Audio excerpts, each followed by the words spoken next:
Khulna metropolitan পুলিশের বাধ্যতামূলক অবসরে পাঠানো পুলিশ কমিশনার মোজাম্মেল হকের ক্যাশিয়ার হিসেবে খ্যাত খালিশপুর থানার সাবেক ওসি আনোয়ার হোসেন বদলি হলেও তার 3 সহযোগী এখনও রয়েছে বহাল তবিয়তে।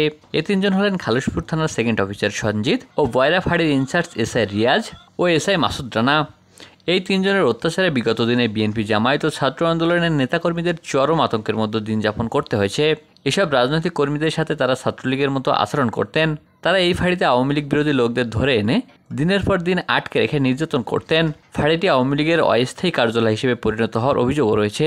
তারা নিরীহ মানুষকে মাদক, চুরি, গায়েবী মামলা সহ বিভিন্ন মামলায় ফাঁসাতে ওস্তাদ ছিলেন। এদের 3 জনের সাথে এলাকার মাদক ব্যবসায়ী, চিহ্নিত চোর, ছিনতাইকারী, অপরাধীদের রয়েছে সখ্যতা। নিরীহ মানুষদের ধরে এনে বিনা অপরাধে নির্মম অত্যাচারের অভিযোগও রয়েছে তাদের বিরুদ্ধে, যেটা ভাইরাল হওয়া রেকর্ডে পুলিশ কর্মকর্তা নিজেই স্বীকার করেন। আমি কিন্তু ভাইরে কথা বলছি যখন লাগছে, আমি যখনই তার সাথে দেখা করতে গেছি অন্তত আমার ঠান্ডা না খায় ছাড়েন, আপনি তার কাছে ফিরে দিই। তাইলে আমার মামলাটা আপনি কিভাবে দিলেন ভাই? আমি তো কোনো অপরাধ করিনি, তাই আমার মামলাটা দিলেন কি করে? এখন এই যে এটা আমার উপরে এখন রেগে গেছেন সেই জন্য বলছেন, কিন্তু আপনি ঠান্ডা মাথায় চিন্তা করেন আমার কি ক্ষমতা আছে আপনার আমি মামলা ঢুকাবো? আমার মামলা ঢুকছেন ঠিক আছে, কিন্তু আমার কি কোনো ক্ষমতা আছে যাচ্ছে আপনার আমি মামলা ঢুকাবো? কোনো ক্ষমতা আছে? আপনি তো ফাইট দিতে পারতেন, ফাইট দিতে পারে না। আপনি যে জায়গা আপনার এমপি, যে জায়গা আপনার ডিসি, এডিসি, ওসি বলতেছে সে জায়গা আপনি কোন জায়গায় যাবেন? আমার তো আমার এই ইনকামের উপরে তো আমার পরিবার খায়। তাহলে আপনার একটা পরিবার বাঁচানোর জন্য আমার ছেলে 2টা এতিম, আমার নিঃস্ব করে দেবেন? এখন আপা এটা আমার বলতেছেন ঠিক আছে, আপনার যুক্তি তো ঠিক আছে, কিন্তু আমরা কাঠের পুতুল ছাড়া আর কিছুই না। এত বড় বড় জিনিস হ্যান্ডেল করার মতো ক্ষমতা আমাদের নাই। এত বড় বড় জিনিস হ্যান্ডেল করার ক্ষমতা আমাদের নাই। সমস্যা নাই, আল্লাহ বিচার সবকিছু বিচার উপর আল্লাহ করে দেয়। আমি আপনার সাথে ওই যে আপনি যখন বেরিয়েছেন তখন আমি কথা বলতে চাচ্ছিলাম যে এটা কি করা যায়, ওই যে আপনার ওই হিসেবটা ওই চম্পার মামলায় আপনাকে কোন সহযোগিতা আমাকে করতে হবে না। আপনার চার্জশিটের নামটাকে চার্জশিটের নাম দেন, আমি যদি সত্যি করে ওখানে না থাকি সেটা আমি যেভাবে হোক আমি বের হয়ে আসবো ইনশাল্লাহ, সেটুকু বিশ্বাস আমার আছে। আর আপনাদের মামলায় আপনাদের যা করতে মন চায় করেন, মিথ্যে জিনিস দিয়ে কতক্ষণ ঠিক আছে আপনি ভালো করে জানেন। এত রাগ করেন না, ঠিক আছে আমি দেখছি। আপনি আমাকে ওই মামলাটাই তো করতেন। আচ্ছা, এই মামলাটা আপনারা আগে দেখছেন, চম্পার মামলাটা তো আমি আশেপাশেও ছিলাম না বা আমার কোনো অস্তিত্ব এখানে ছিল না, সেখানে তো আপনার আমাকে ওই মামলাটা সোনারের দেখায় আমাকে ভিতরে রাখার দরকার ছিল না। ছিল আমার ছেলে 2টার কথা বললেন ভালো, তাহলে আমার ছেলে 2টার কথা একবারও চিন্তা করলেন যে ওরা তো এতিম, ওর মাছেরা কি করে থাকতেছে? এখন দেখেন এইখানে যে আপনার এমপি এখানে পোস্ট করে, তখন আমার উচিত কিছু করার থাকে।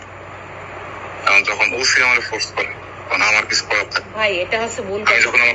আমি আমার চাকরি করি আমার দায়িত্বে, আমার সততা নিয়ে। আমার এমপি আমার কি করবে? আমি কি এমপি টাকা খাই? বেতন খাই সরকারের, বেতন খান জনগণের। তাহলে আমার এমপি কি বললো না বললো আপনাকে তাই কথা শুনে চলবে? এই যে ধরেন এত ঘটনা হইলো, তারপরে কি হইলো, এই যে ধরেন যে চম্পার মামলাটাই অনেকদিন হয়েছে না, চার্জশিট কাটা লাগবে।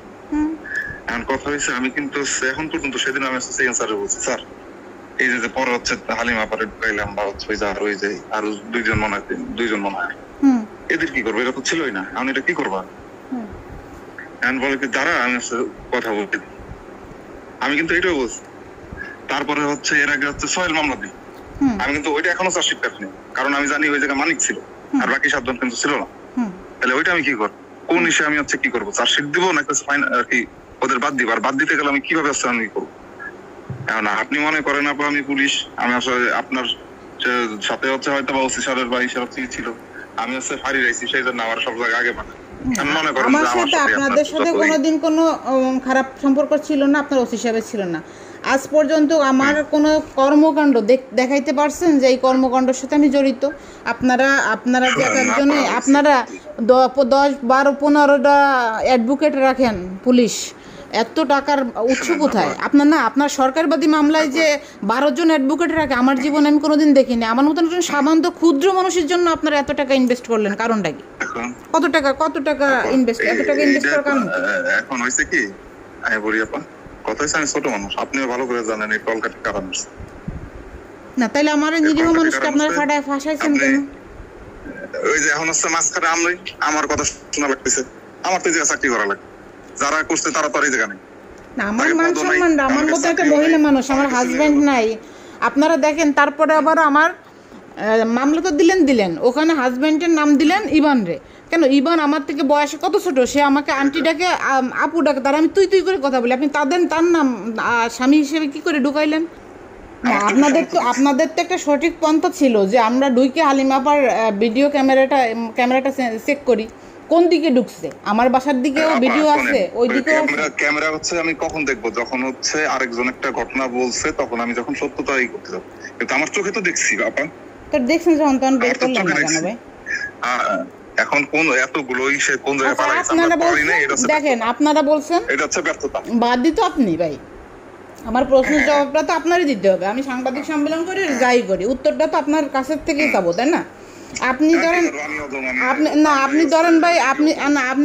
আপনি লিখছেন যে আপনাকে 40 থেকে 45 মিনিট আটকায় রাখা হয়েছে লিফটের ভিতর। তো আমার ছেলেও ছিল, আমার বৃদ্ধ বাবাও ছিল। তাহলে কি আমার বাবা এবং আমার ছেলেকেও মেরে ফেলার জন্য আমরা বন্ধ করে দিয়েছি?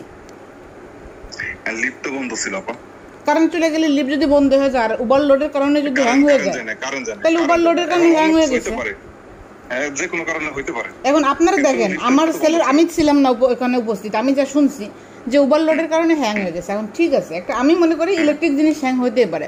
আমার দারুণ আপনাদের সাথে, আমার ছেলে আপনাদের সাথে, আমার বাবা আপনাদের সাথে, তাহলে এইখানে হ্যাংটা, এখানে বন্ধটা করবে কে লিফট? এটা বলেন। মানিক হচ্ছে প্রথমে ওর মারে হচ্ছে মারধর করছে, এইটা হচ্ছে সোহেল যখন হচ্ছে জানতে পারছে যে আমার খালার গায়ে হাত দিছে, তার মতো হচ্ছে মাতাল ছিল তখন, যায় হচ্ছে ওই যে চালের বস্তা উলট পালট করছে, মানিকের বউ রাস্তে উল্টা পাল্টা বলে আসছে, তখন হচ্ছে ও আবার এখানে এসেছে সোহেলের মাল।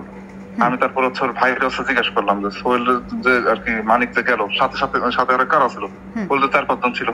4-5 জনের কে ছিল? বললো যে হচ্ছে পলাশ ছিল সাথে, ওই যে মারুফ আছে না, ওই যে মানিকের ভাই, ওইটা বললো। ঠিক আছে, এখন আপনি যে ভিডিও দিলেন ওই জায়গাতে হচ্ছে পলাশ কারো দেখা যাচ্ছে না, ওই যে রাত্রেবেলা। কিন্তু আমি অনেকের সাথেও কথা বলছি, অনেকটা জিজ্ঞেস করলাম, অনেক বললো যে আমি তো ভাই হচ্ছে 25 নম্বর ওয়ার্ডে হচ্ছে ওই জায়গায় একটা আমার কন্ট্যাক্ট দিয়েছিল, ওইখানে আমি গেছিলাম।